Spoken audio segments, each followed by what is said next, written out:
1절부터 17절입니다. 1절 말씀 먼저 봉독합니다. 여호와께서 여호수아에게 이르시되 두려워하지 말라 놀라지 말라 군사를 더 거느리고 일어나 아이로 올라가라. 보라 내가 아이 왕과 그의 백성과 그의 성읍과 그의 땅을 다 내 손에 넘겨 주었으니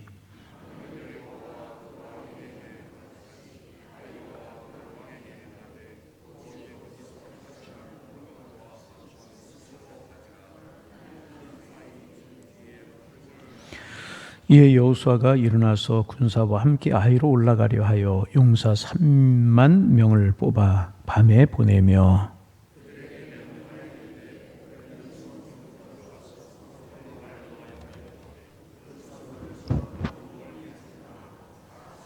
나와 나를 따르는 모든 백성은 다 성읍으로 가까이 가리니 그들이 처음과 같이 우리에게로 쳐올라올 것이라. 그리할 때 우리가 그들 앞에서 도망하면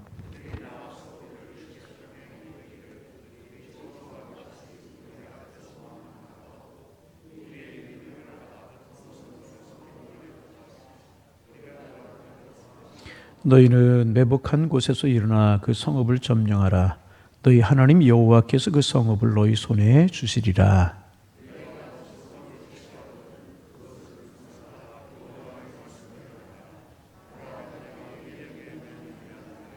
그들을 보내매 그들이 매복할 곳으로 가서 아이 서쪽 베델과 아이 사이에 매복하였고 여호수아는 그 밤에 백성 가운데에서 잤더라.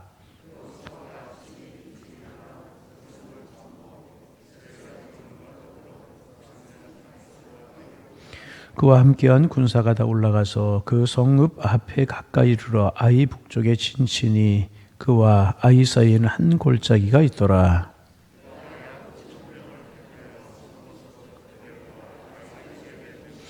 이와 같이 성읍 북쪽에는 온 군대가 있고 성읍 서쪽에는 복병이 있었더라. 여호수아가 그 밤에 골짜기 가운데로 들어가니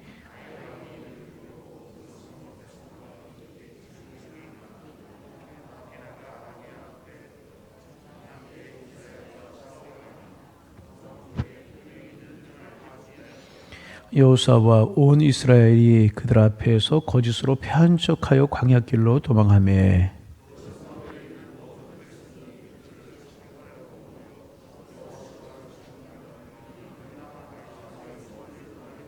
함께 보십니다. 아이와 베델에 이스라엘이 따라가지 아니한 자가 하나도 없으며 성문을 열어놓고 이스라엘을 추격하였더라. 아멘. 이제 우리가 나눈 말씀처럼 이스라엘 백성들이 아이성에서 패배했어요. 가나안 정복 전쟁에서 이제 첫 패배를 하게 이제 된 것입니다. 그래서 이 아이성은 이스라엘 백성들에게 그때부터 마음에 이제 큰 짐이 이제 되었습니다. 여러분, 사람은 일단 이기고 보면 별것이 아닌데 졌을 때에는 이제 굉장히 그것이 크게 느껴져서 다음부터는 그 이름만 들어도 자신을 잃게 되는 경우가 이제 많이 이제 있습니다. 운동 경기에서 징크스라고 하는 것이 여러분 있잖아요. 한번 이제 지기 시작한 팀에게는 계속 지게 되고 도무지 힘을 쓰지 못하는 그런 경우들이 종종 있어요. 이것을 징크스라고 그렇게 이제 불러요. 이럴 때는 이제 어떻게 해서든지 한번 이겨야 그 다음번에 자신감을 가지고 경기에 임할 수 있게 이제 되는 것입니다. 지금 이 아이성이 이스라엘 백성들에게 이제 징크스가 되려고 이제 하는 것입니다. 아주 골치 아픈 존재가 되고 만 것입니다. 이미 패배한 경험이 있었기 때문에 섣불리 공격하고 싶지 않았을 것이라는 것입니다. 아이성이 크지 않은데 크게 느껴지고 이기지 못할 것 같은 두려움이 마음속에 생겼기 이제 때문입니다. 하지만 아이성을 그대로 놔두고 다른 곳을 공격하기에도 어려운 그런 실정이 이스라엘 백성들에게 놓여 있는 상황이었습니다. 그때 하나님께서는 여호수아에게 일어나서 아이성으로 올라가라 그렇게 말씀하십니다. 1절 말씀 읽어봅니다. 1절 여호와께서 여호수아에게 이르시되 두려워하지 말라 놀라지 말라 군사를 다 거느리고 일어나 아이로 올라가라. 보라 내가 이 왕과 그의 백성과 그의 성읍과 그의 땅을 다 내 손에 넘겨 주었으니 일어나라고 하나님께서 여호수아에게 말씀을 이제 하셨어요. 이스라엘 백성들이 이미 아이성에서 중요한 교훈을 얻었습니다. 그것은 이스라엘에 숨어있는 작은 죄가 모든 이스라엘 백성들을 무기력하게 할 수 있다는 이제 그런 교훈을 얻게 된 것입니다. 그래서 하나님의 백성들은요, 언제나 기도하는 것밖에 없습니다. 왜냐하면 우리가 기도하지 않으면 어디에 숨은 죄가 있어서 하나님의 능력을 가로막고 있을지 모르기 때문에 그렇습니다. 그래서 여러분, 아무리 사소한 것 같아 보일지라도, 적은 것 같아 보일지라도 하나님 앞에 묻는 것이 중요합니다. 그래서 여러분, 다 이것이 이제 우리에게 몸에 배어 있어야 됩니다. 하나님, 이때 어떻게 해야 되나요? 어떻게 하는 것이 좋은가요? 사실은 아무것도 아닌 것 같지만은 여러분, 이거 하나님이 좋아하신다는 거죠. 부부 사이에도, 자녀와 부모 사이에도 대화가 중요하잖아요. 하나님께서 늘 묻기를 원하시고 하나님의 뜻을 알기를 원하신다는 것입니다. 만약에 여호수아가 아이성을 공격하기 전에 하나님께 물어보기만 했었어도 아마도 아이성에서의 패배를 막을 수 있지 않았을까. 그런데 여리고성에서의 큰 승리의 도취가 되었어요. 그런데 이 아이성은 보기 아주 아이처럼 작은 성이었거든요. 하나님께 물을 것도 없지. 뭐 특별한 작전도 필요 없지. 많은 군사가 올라갈 필요가 없지. 그리고 하나님 앞에 묻지 않았고 공격했다가 패배할 수밖에 없었다는 것입니다. 여러분, 하지만 우리가 알아야 될 것이 뭐냐 하면 우리가 한 번 실패했다고 할지라도 영원히 실패하는 것은 아니라는 거예요. 오히려 우리는 허물이 많은 인간이기 때문에 한 번도 실수하지 않을 수 없습니다. 그러나 비록 한 번 실패했다고 할지라도 하나님이 허락하시면 얼마든지 재도전해서 승리할 수 있게 되는 것입니다. 말씀에 의지해서 나가게 되면 하나님께서 합력하여 선을 이루시게 하시는 분이십니다. 그래서 하나님께서는요, 일어나라고, 여호수아와 이스라엘 백성들에게 일어나라고, 그리고 이제 아이성으로 올라가라고 그렇게 말씀을 하셨어요. 여러분, 혹시나 인간관계 때문에 힘들어서 앉아있는 분이 계십니까? 생각지도 못했던 어려움 때문에 아이성과 같은 작은 문제였는데 그것이 나를 힘들게 해서 앉아있는 자리에 있지 않고 누워있는 자리에 있는 분이 혹시 계시는 않습니까? 그것이 나를 침체되고 그렇게 만드는 것이 있지 않습니까? 하나님의 능력을 믿으시고요, 일어나시기를 바랍니다. 일어나야 될 것이라. 우리 그것이 각자 다른 것으로 다가올 수 있어요. 아이성이 여러 가지 다른 문제로 다가올 수 있다는 거죠. 사업의 문제일 수 있고, 하나님의 사람들 특히 중요한 게 인간관계에서 오는 실망감이라든지 절망감. 참 저도 그런 것 때문에 참 어려워하는데, 그런 것이 있을 수도 있고 여러 가지 있을 수도 있어요. 그러나 하나님의 사람들 한 번 그런 문제로 어려웠다고 계속해서 그런 거 아니라는 거예요. 여러분, 떨치고 일어나시기를 바랍니다. 하나님의 능력을 믿으시기를 바랍니다. 이 징크스 깨버려야 돼요.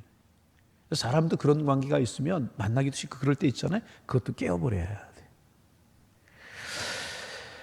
이제 그리고 하나님께서 이어서 이제 말씀하십니다. 2절 말씀 읽어봅니다. 2절 읽습니다. 너는 여리고와 그 왕에게 행한 것 같이 아이와 그 왕에게 행하되 오직 거기서 탈취한 물건과 가축은 스스로 가지라. 너희는 아이성 뒤에 복병을 둘지니라 하시니. 여러분, 하나님께서 아이성을 정복하는 데 있어서 여리고성을 정복할 때는 다른 두 가지를 말씀을 이제 하셨습니다. 여리고성에서는 다 진멸하라. 생명 있는 것 다 죽이고 불살라버리고 그러라고, 하나도 취하지 말라고 말씀하셨잖아요. 그런데 이제 아이성 사람들은 모두 죽이되 물건이나 가축은 전리품으로 너희들이 취할 수 있다. 그렇게 말씀을 이제 하셨어요. 달라요. 여리고에서는 다 진멸하라고 하시고, 아이성에서는 사람은 죽이되 물건이나 가축은 전리품으로 취할 수 있다. 그렇게 말씀을 하셨어요. 왜 이렇게 하라고 하셨는가? 아이성에서는 각자 수고한 바를 따라 전리품으로 보수를 얻게 하신 것이라고 말할 수가 이제 있습니다. 여리고성은 이제 하나님의 대리자가 되어서 그들의 죄악을 심판하게 하신 것입니다. 그래서 하나도 손대지 않고 소리를 지를 때 무너지게 하셨습니다. 그런데 여리고에서는 현실을 인정하게 하신 것입니다. 이제 사람이 이 세상에 살면서 먹을 것과 입을 것이 필요하다는 사실을 하나님께서 인정해 주신 것이다. 그렇게 우리가 이제 볼 수가 이제 있습니다. 만일 이스라엘 백성들이 수고하고도 전혀 더 상을 얻지 못한다면 이제 그들은 자신을 노예라고 이제 생각을 했을 것입니다. 그래서 하나님께서는 이스라엘 백성들에게 일을 시킬 때 꼭 싹을 주게 이제 하셨습니다. 그 이유는 그들이 노예가 아닌 자유인이었기 때문에 이제 그렇습니다. 일하고 난 후에 싹스를 받는 것은 아주 소중한 선물인 것입니다. 다시 말해서 하나님은 여리고성을 죄악의 상징으로 보셨어요. 그래서 하나님의 백성들 이 세상으로부터 무엇인가를 얻을 생각하지 말라, 그런 뜻으로 여리고성의 모든 것을 진멸하게 하신 것입니다. 여러분, 마귀는 우리에게 유혹하기를 세상은 모두 자기 것이기 때문에, 마귀가 우리 유혹하기를 세상은 모두가 자기 것이기 때문에 하나님을 잘 믿으면 이 세상의 모든 것을 다 잃어버릴 것이라고, 그렇게 우리에게 속삭이고 우리를 유혹합니다. 그러나 여러분, 마귀의 말 들을 필요가 이제 없지요. 마귀의 것은 다 부수어도 상관이 없어요. 전혀 그런 것 아까워할 필요가 있는 것입니다. 이제 왜냐하면 그렇게 해도 하나님은요, 우리에게 필요한 모든 것을 주시기 때문에 그렇습니다. 아이성의 경우처럼 세상에서 빼앗아 우리에게 주시는 것이란. 그러니까 우리가 세상에 돈을 벌고 공부하고 하는 그런 것은 하나님께서 우리에게 주시는 복이지, 세상이 또 마귀가 준다고 생각해서는 결코 안 될 것이라. 여러분, 우리는 하나님이 우리에게 주신 것 가지고 살아가는 것입니다. 그래서 이제 아이성 전투에서 이기고 나면 절품 너희들 가지게, 그걸로 살기, 그렇게 이제 하셨어요. 하나님이 주시는 것을 알게 이제 하신 것입니다. 두 번째 특징, 아이성 공격, 아이성 전투의 특징이 뭐냐면, 이제 하나님께서 아이성을 공격할 때는 인간적인 작전을 쓰게 하셨다는 것입니다. 여리고를 공격할 때는 순전히 하나님의 능력으로 했잖아요. 여호수아 이스라엘 백성들 한 것 없어요. 돌기만 하고 소리를 지른 것뿐이 없어요. 전혀 인간적인 작전을 사용하지 않았다는 거예요. 그러나 아이성의 경우에서는 하나님이 작전을 쓰게 하셨어요. 그런데 그 작전이 조금 이상해요. 거짓으로 도망가는 것처럼 해서 아이성 사람들을 유인의 함정에 빠뜨려서 그들을 공격하라는 것입니다. 여기서 우리가 좀 물어야 될 것이 있습니다. 이런 방법이 하나님의 백성에게 정정당당한 것이고, 이런 방법을 하나님의 백성들을 사용해도 되는 것인가 하는 거예요. 그래, 작전은 쓰는 것 좋은데 패해서 도망가는 것처럼 하다가 그들이 쫓아나와서 그 쳐놓은 그 작전에 걸리면 그들을 공격하라고 하는 그런 방법이었습니다. 하나님의 백성들 이런 방법 써도 되는 것인가 이제 하는 것입니다. 여러분, 결론부터 이야기하면 이것도 하나님이 주신 방법, 하나님이 주신 지혜라는 것입니다. 여러분, 가나안의 성들은요, 이제 아이성뿐만 아니라 계속해서 전투가 이루어지게 될 텐데, 가나안이 어느 성도, 크던 작던 어느 성도 가볍게 정복할 수 있는 성은 하나도 없었어요. 여러분, 우리가 세상을 살면서 가볍게 여길 수 있는 것이 있던가요? 하나도 없잖아요. 가볍게 여길 수 있는, 가볍게 정복할 수 있는 성은 없었습니다. 그러니까 여리고 성만 어려운 것이 아니라 아이성도 사실은 쉬운 성이 아니었고, 아이성도 어려운 것이었다는 것입니다. 그런데 하나님은 아이성을 하나님의 능력으로 무너뜨리지 않고 사람의 지혜와 꾀를 사용해서 아이성 사람들을 유인하게 이제 하셨습니다. 이제 우리가 알아야 될 것이 뭐냐면, 우리가 이 세상을 이제 이기고 이 세상을 살아가면서 반드시 기적적인 능력으로만 이기고 살아가는 것이 아니라는 거예요. 때로는 우리 인간의 지혜도, 세상적인 방법이 아니라 지혜도 필요할 때가 있다는 거예요. 이 사실을 우리 인정해. 여리고 손 하나 까딱하지 않고 기적적인 하나님의 방법으로 무너뜨렸어요. 그러면 가나안 정복을 하면서 모든 성들을 다 그렇게 돌기만 하고 소리 지르고, 이스라엘 백성들을 하나도 하지 않고 그렇게 가나안 땅을 정복해야 되는가? 그것은 아니라는 거예요. 첫성 견고한 성읍 하나님의 기적적인 방법으로 무너지게 하셔서 이스라엘 백성들을 승리하게 하셨어요. 그런데 아이성에서는 작전을 사용해 보라는 거예요. 하나님 신 지혜를 활용해 보라는 것입니다. 그래서 하나님께서 이스라엘 백성들에게 작전이라고 하는 것을 가르쳐주고 계시는 겁니다. 여러분 430년 동안 노예 생활했어요. 그리고 광야 40년 그저 하나님의 인도하심을 따라 살았어요. 그러니까 이들은 작전을 세워보거나 그들의 방법을 써본 적이 한 번도 없다는 거죠. 그러기에 하나님께서는 이 아이성 공격을 통해서 작전이라고 하는 것을 가르쳐주고 이제 무슨 일을 계획하고 실천하는 그런 방법으로 살아갈 수 있는 그런 방법을 하나님께서 이스라엘 백성들이 알기를 원하셨다는 거예요. 그래서 그렇게 작전 매복하고 있다가 그들을 속여서 이제 아이성 공격해라. 그렇게 하나님께서 이제 말씀하고 계시는 것이라는 거죠. 여러분 우리가 세상을 살아감에도 틀림이 없죠. 이 두 가지가 항상 우리에게 있어야 돼요. 무엇입니까? 하나님의 능력으로 우리가 이기게 하실 때도 있다는 거죠. 기도하는 방법으로 하나님 의지하는 방법. 그런가 하면 하나님께서 우리에게 주신 지혜를 활용해서 세상에서 일도 하고 사업도 하고 장사도 하고 공부도 하고 그래서 세상을 헤쳐나가고 이길 수 있을 때도 있어야 될 것이라. 그리고 이것을 우리는 잘 구별할 수 있어야 될 것이라. 그럴 때 세상을 우리는 은혜 가운데 살아가고 가난을 정복하는 그러한 삶을 살아가게. 그래서 여러분 어떻게 생각하면 이 새벽 시간이 하나님의 두 가지 능력을 다 공급받는 시간이라는, 하나님의 능력도 공급받고 세상을 살아갈 수 있는 지혜도 공급받고.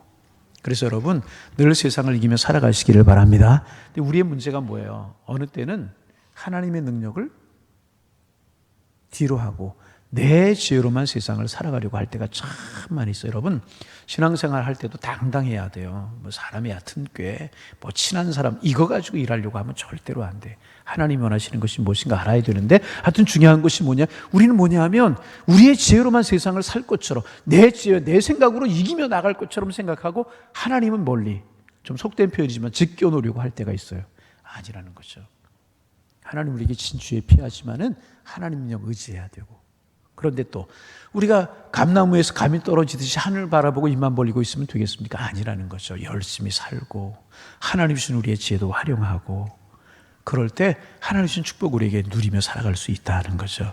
그러기에 늘 우리가 기도하고 세상을 살고 말씀 보고 세상을 살고 그럴 때 하나님께서 반드시 우리로 하여금 이제 가나안 땅과 같은 그런 세상을 이기게 하실 줄로 믿습니다. 우리에게 이 두 가지가 다 있기를 소망합니다. 그래서 반드시 이기며 살아가셔서 승리의 찬송을 부르며 하나님 앞에 감사하며 살아갈 수 있는 당당한 하나님의 사람들 다 되실 수 있기를 주님의 이름으로 축복합니다. 기도하겠습니다.